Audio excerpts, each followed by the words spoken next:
Guys ఎలా ఉన్నారు? I'm Raju king ఎటు చాట్. ఇవాళ మీకు చిన్న ట్రిక్ అయితే చెప్తాను. అది దేని గురించి అంటే మన జీమెయిల్ ఐడి గురించి. ఏంటి ఆ ట్రిక్? చాలామంది ఫోన్ కొన్నప్పుడు జీమెయిల్ ఐడి అయితే క్రియేట్ చేస్తారు, బట్ దాని పాస్వర్డ్ మర్చిపోతారు. మళ్ళీ పాస్వర్డ్ యూజ్ అయినప్పుడు ఫర్గట్ పాస్వర్డ్ కొట్టి వెరిఫికేషన్ చేసి అవన్నీ చేసే వరకు మనకు టైం ఎక్కువ పడుతుంది. ఆల్రెడీ మెయిల్ ఉన్న మొబైల్లకైనా మనం పాస్వర్డ్ చేంజ్ చేసుకోవచ్చు. అది ఎలాగో ఎటువంటి వెరిఫికేషన్ లేకుండా. అది ఎలా పాసిబుల్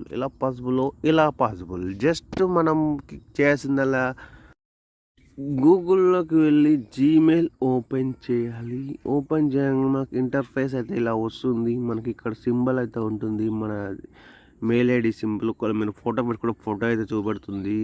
దీన్ని క్లిక్ చేయాలి. దీన్ని క్లిక్ చేయగానే ఫస్ట్ మనకు ఇక్కడ గూగుల్ అకౌంట్ అనేది ఉంటుంది. గూగుల్ అకౌంట్ అయితే క్లిక్ చేయాలి. క్లిక్ చేయగానే మనకు ఇంటర్ఫేస్ అయితే ఇలా వస్తుంది. ఫస్ట్ హోమ్ అని ఉంటుంది, తర్వాత పర్సనల్ ఇన్ఫో అని ఉంటుంది, డేటా అండ్ ప్రైవసీ అంటుంది, సెక్యూరిటీ ఆప్షన్ అయితే మనం క్లిక్ చేసుకోవాలి.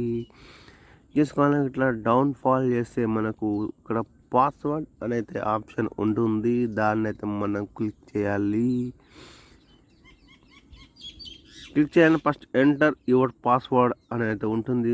మనకు తెలుసు కదా మన పాస్వర్డ్ మనం మర్చిపోయాం. మళ్ళీ ఎలా చేంజ్ చేసుకోవాలి? జస్ట్ ఇక్కడ ఫర్గాట్ పాస్వర్డ్ అని అయితే ఉంది, దాన్ని క్లిక్ చేయాలి.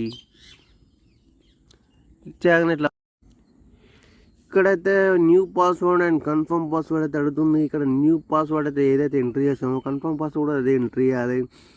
కొందరికి పాస్వర్డ్ చేంజ్ చేయడానికి మొబైల్ స్క్రీన్ లాక్ అయితే అడుగుతుంది. స్క్రీన్ లాక్ పెట్టకపోతే అది అవసరం లేదు, ఎందుకంటే మనం మొబైల్ స్క్రీన్ లాక్ రోజు వాడుతూనే ఉంటాము. జస్ట్ ఇంతే. మన జీమెయిల్ ఐడి పాస్వర్డ్ అయితే మనం చేంజ్ చేసుకోవచ్చు. సబ్స్క్రైబ్ చేయండి అండ్ లైక్ చేయండి అండ్ షేర్ కూడా చేయండి.